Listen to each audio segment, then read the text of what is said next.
Tony Soprano was a loving father, and that wasn't enough. Tony Soprano's house looks safe from the outside. That is one of the first tricks of The Sopranos. Before we understand the panic attacks, the therapy, the murders, the family business, or the rot sitting under everything, we see the shape of a normal American life. A big house in New Jersey, a wife, 2 kids, breakfast in the kitchen, college brochures, arguments about school, a father walking around in a robe irritated by the noise of his own family but still clearly attached to it. Tony does not come into the show as a monster who happens to have children. He comes in as a father who can be funny, affectionate, worried, proud, childish, cruel, and deeply loving, sometimes in the same scene. That is what makes him hard to reduce. He is not pretending to care about Meadow and AJ. He is not using them as props. When his daughter is hurt, he feels it. When his son is lost, he feels it. When he imagines them suffering, something in him breaks open. The love is real. The problem is that love is not the same thing as protection. Tony spends the whole show trying to give his children the life he thinks children are supposed to have. A good house, good schools, a mother at home, food on the table, vacations, private education, college. The feeling that the world is open to them in a way it was never open to him. He wants Meadow and AJ to have choices. He wants them to step into clean rooms with clean hands. He wants them to grow past him. But Tony never really understands that the life he gives them is already carrying the thing he wants them to escape. The house is not separate from the violence, it is built by it. The food is not separate from the fear. The college money is not separate from the people who got hurt so that money could exist. The family does not live beside Tony's criminal life. They live inside the comfort it creates. That is the tragedy of Tony Soprano as a father. He loves his children, and he poisons the air they breathe. The show makes this clear early with Meadow, because Meadow is the child Tony is proudest of in the easiest way. She is smart, she is ambitious, she is going somewhere. Tony can look at her and see proof that everything was worth it. Every compromise, every body, every envelope of cash, every lie that gets carried back into that house. All of it can be mentally cleaned up when Meadow gets into Colombia, when she talks like someone who belongs in a world Tony can admire from a distance. Meadow is Tony's dream of escape, but in a form he can take credit for. There is a sadness in the way Tony looks at her sometimes. He knows she is better educated than him. He knows she has access to rooms where men like him are not supposed to be taken seriously. He likes that. He wants that. Meadow becoming successful means the Soprano name has been laundered into something respectable. His daughter can walk into the legitimate world and not have to ask permission. But Meadow is also the first person in the family who really starts to understand the lie and chooses to decorate it. When she is younger, she pushes against Tony. She knows enough to be embarrassed. She knows enough to ask questions. She knows enough to see that her father is not a waste management consultant in any honest sense. And Tony, for all his anger and denial, knows that she knows. Their relationship is full of this quiet agreement where the truth is always in the room, but nobody can speak it too cleanly for too long. The college trip with Meadow is one of the strongest examples of Tony as a father, because it shows both sides of him without needing to separate them. He is driving his daughter around, thinking about her future, looking at schools, trying to be present for a major moment in her life. There is something almost tender about it. He wants to be the kind of dad who remembers this trip. He wants Meadow to remember it too, and at the same time, his other life follows them. Tony sees a man from his past, a former mobster who disappeared into witness protection, and suddenly the college trip becomes something else. Meadow is still there. The father-daughter moment is still happening, but Tony's attention has been split by blood. He cannot remain fully inside the role of father, because the role of gangster keeps reaching through the window. That episode understands Tony better than almost anything else. He does not stop being a father when he commits violence. He brings fatherhood and violence into the same day. He moves between them like both are normal responsibilities. Visit a college, hunt a man, smile at your daughter, lie about where you were, keep the family moving. That is the world Meadow grows up inside. Not a world where her father is absent. A world where he is present, loving, interested, and dangerous. This matters because Tony's damage as a father does not come only from neglect. He is not some distant parent who barely knows his children. Sometimes that would almost be easier. His damage comes from being close enough to shape them while refusing to let them see him honestly. Meadow learns this better than AJ. She learns the language of the house. She learns when to confront, when to retreat, when to be disgusted, and when to defend. By the later seasons, the girl who once pushed against the hypocrisy becomes someone who can explain it away with confidence. She can talk about Italian-American discrimination. She can talk about unfair treatment by law enforcement. She can take the truth of Tony's life and wrap it in a cleaner political argument. That is one of the most disturbing parts of Meadow's arc. She does not become stupid. She becomes very smart in a way that protects the family lie. Tony wanted Meadow to be educated so she could escape the world he came from. What actually happens is more complicated. Education gives her better tools to rationalize him. She learns how to make the family sound persecuted instead of guilty. She learns how to turn embarrassment into loyalty. She finds a way to stay attached to her father without having to fully admit what that attachment costs. That is how Tony's fatherhood works. He does not sit Meadow down and teach her how to lie. He does not need to. The whole house teaches it for him. Carmela teaches it too. But in a different way. She is the person holding the domestic world together, and she is also the person who understands the bargain better than anyone. Carmela wants the family to be normal. She wants the children to be safe. She wants Tony to be a good father. But she also knows exactly where the money comes from. Her silence is part of the architecture of the home. So when Meadow grows into someone who can defend Tony, she is not simply copying her father. She is inheriting the whole family system. Tony commits the crimes. Carmela makes the home feel clean enough to live in. Meadow learns that intelligence can be used to protect the contradiction. AJ inherits something else. If Meadow becomes the successful version of the Soprano lie, AJ becomes the child who collapses under it. Tony's relationship with AJ is harder to watch because there is less pride in it. With Meadow, Tony can see achievement. With AJ, he often sees disappointment. AJ is lazy, unfocused, spoiled, immature, and confused. The show never pretends he is secretly brilliant or misunderstood in some simple way. He can be irritating. He can be selfish. He can be exactly the kind of son who would drive a father like Tony insane. But the cruelty of Tony's response is that he looks at AJ as if AJ created himself. Tony sees a weak son, but he rarely sees the home that produced him. AJ has grown up in comfort without clarity. He has been given everything except a meaningful explanation of what any of it means. He knows his father is powerful, but he cannot respect that power in a clean way. He knows his family has money, but he does not know how to feel proud of it. He knows something is wrong, but the family's entire survival depends on never naming it too directly. So AJ drifts. He is not built for Tony's world, and he is not prepared for any other world either. Tony wants him to be strong, but Tony's idea of strength is mostly fear with better posture. He wants AJ to be disciplined, but Tony himself lives by appetite. He wants AJ to become a man, but the version of manhood AJ sees at home is loud, unstable, and morally empty. That is where Tony fails him most. Tony gives AJ lectures, but his example is louder. He tells him to work hard while AJ watches a life where money appears through intimidation and status. He tells him to respect his mother while AJ watches Tony humiliate Carmela again and again. He tells him to act like a man while Tony's own emotions come out as rage, threats, self-pity, or silence. AJ does not become Tony because he does not have the stomach for it. Instead, he absorbs the weakness Tony is always trying to hide. That is why Tony is so hard on him. It is not just that AJ disappoints him. AJ reflects something Tony hates in himself: the depression, the panic, the lack of direction, the feeling that life is hollow even when the house is full. Tony recognizes more of that than he wants to admit. He looks at AJ and sees a softness he cannot respect because it reminds him of the part of himself he has spent his whole life beating down. When Tony tries to send AJ to military school, it feels like he is trying to have another institution finish the parenting he could not do. AJ is not becoming the son Tony imagined, so Tony reaches for force, structure, uniform, discipline. He wants someone else to shape the boy into something solid. But AJ has a panic attack. The plan collapses because the thing inside him is not laziness alone. It is fear. It is fragility. It is the family illness arriving in a new body. Tony understands panic attacks when they happen to him. He can talk about them in therapy. He can trace them back to childhood. He can connect them to his mother, his father, the ducks, the feeling of losing his family.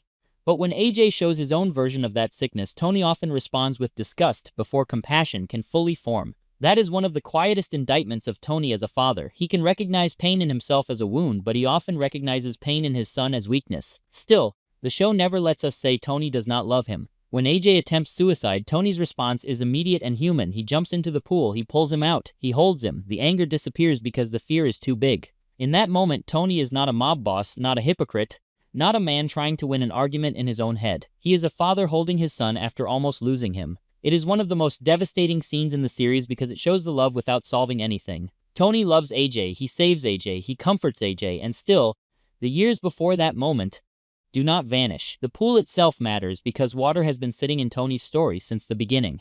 The ducks in the pool open the show by exposing Tony's fear of losing his family. Years later, his son nearly dies in that same kind of domestic space. The symbol has become physical.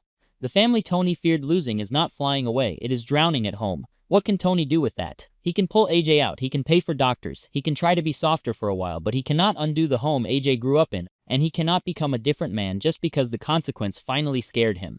That is where the title of this video matters. Tony Soprano was a loving father, and that was not enough.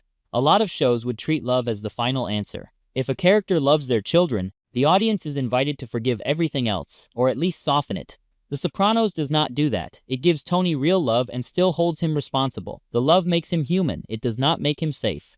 That distinction matters because Tony uses fatherhood as one of the main ways he explains himself to himself. He tells himself he does what he does for his family. That is the old line. The house, the food, the education, the future. The crimes become sacrifices. The violence becomes provision. The money becomes love, but there is a selfishness hidden inside that explanation. Tony does not simply do what he does because his family needs him to. He does it because he likes the power, the status, the appetite, the life. The family gives him a moral cover. It lets him look at the damage and call it responsibility. That does not mean the responsibility is fake. Tony really does provide. He really does protect them from certain threats. He really does want his children to avoid suffering. But he also needs fatherhood to make him feel less monstrous. This is why his arguments with Meadow and AJ cut him so deeply. When they reject him, question him, or embarrass him, they are not just being difficult children. They are attacking the one part of his identity he still wants to believe is clean. Tony can accept that he is feared by other men. He can accept that he lies, cheats, and steals. But he wants to believe that inside his own house, with his own kids, there is still some untouched version of himself. The tragedy is that children do not experience their parents in separate compartments. Meadow and AJ do not get the loving Tony without the criminal Tony. They do not get the dad at the dinner table without the tension that follows him through the front door. They get the whole man, even when the family pretends otherwise. And Tony's whole life is built on denial. That denial reaches Meadow through language. She becomes good at explaining. She becomes good at framing. She learns that if the truth is ugly, you can put a better argument around it. Her final direction in the show, moving toward law and toward a life still connected to men like her father, feels less like escape and more like a polished continuation. Tony did not raise a daughter who became a gangster. He raised a daughter who can defend the world that made him. That is not a small failure, it is a deep one. Because Meadow had the intelligence to leave. She had the access. She had the moral awareness. But family loyalty kept pulling her back, and Tony's love was part of that pull. The same warmth that made him a real father also made it harder for her to fully condemn him. If Tony had been only cruel, Meadow might have walked away more cleanly. But he was funny with her, he was proud of her, he cried over her, he made her feel chosen, so she stays emotionally tied to the lie. AJ is tied to it through emptiness. He does not learn to defend the family with Meadow's intelligence. He learns to float. He tries on causes, identities, relationships, and jobs, but nothing stays. He is living inside the aftertaste of Tony's world. The violence is mostly hidden from him, but the moral vacancy is not. He feels the hollowness without understanding the structure that created it. That is why AJ's depression does not feel random. It feels like the natural result of being raised in a house where comfort has replaced meaning. Tony wants AJ to become stronger, but he never gives him a reason to be strong that is not tied to ego or survival. He wants him to be a man, but he cannot explain what a man is beyond not crying, not failing, not embarrassing the family. Even when Tony is gentle, that older code is still sitting underneath him. There is a scene after AJ's suicide attempt where Tony tries to comfort him in the hospital, and what makes it painful is how small Tony suddenly seems. He is used to solving things through force. A debt can be collected, a man can be threatened, a problem in the street can be handled. But his son's despair gives him nothing to hit. There is no enemy he can dominate. There is only the child he helped form, lying in front of him, broken in a way Tony cannot intimidate back into shape. That is the limit of Tony's power as a father. He can buy safety, but he cannot buy peace. He can scare people away from his family, but he cannot scare the damage out of his children. He can give them privilege, but he cannot give them innocence. And the show keeps returning to the same painful fact. Tony's love is always fighting against Tony's example. This is also why Carmela's role cannot be separated from Tony's fatherhood. Tony may be the center of the show, but Carmela is the daily parent in a way Tony often is not. She manages the school issues, the emotional temperature, the meals, the expectations, the appearances. She is the one trying to keep the children on track while Tony moves in and out depending on his mood, guilt, anger, or pride. But Carmela is compromised too. She wants to protect Meadow and AJ from the truth, yet she has chosen to stay married to it. She wants them to be moral, but she accepts the benefits of immorality. She wants them to respect their father, but their father's power comes from acts they are not supposed to examine. That puts the children in a psychological trap. They are asked to admire a man they are also asked not to understand. And children notice that kind of thing. They may not know every name or every crime, but they feel the rules. They know when a subject is dangerous. They know when a parent is lying. They know when money should not be questioned. They know when a family story has a hole in it. Over time, those holes become the family inheritance. Tony wants to believe inheritance means money, property, education, and protection. The Sopranos is more interested in the invisible inheritance, The habits of denial, the fear of weakness, the confusion between love and control, the ability to turn guilt into grievance, those are the things Tony passes down most clearly. That is why comparing Tony to his own parents is important but also dangerous. Yes, Tony is warmer than Livia. Yes, he is more emotionally available than Johnny Boy in certain ways. He does not treat his children with the same cold contempt Livia used on him. He tries, he apologizes sometimes, he worries, he shows up. He does things his parents probably never did for him. But being better than Livia is not the same as being good. Tony does break parts of the cycle.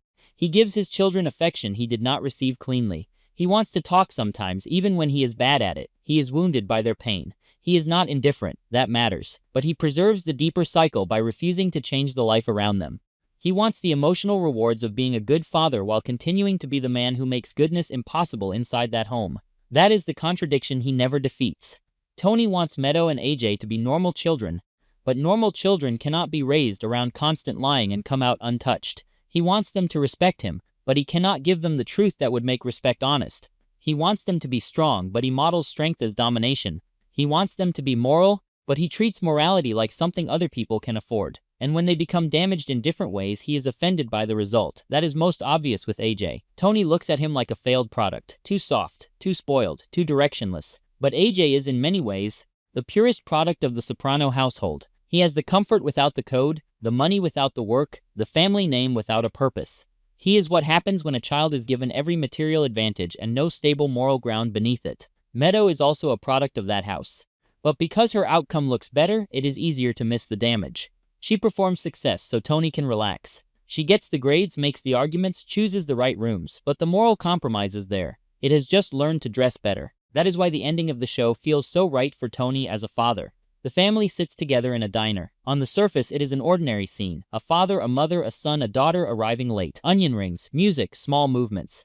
The kind of family moment Tony spent his life claiming he was protecting. But the scene is filled with fear because Tony's life has made ordinary family life impossible.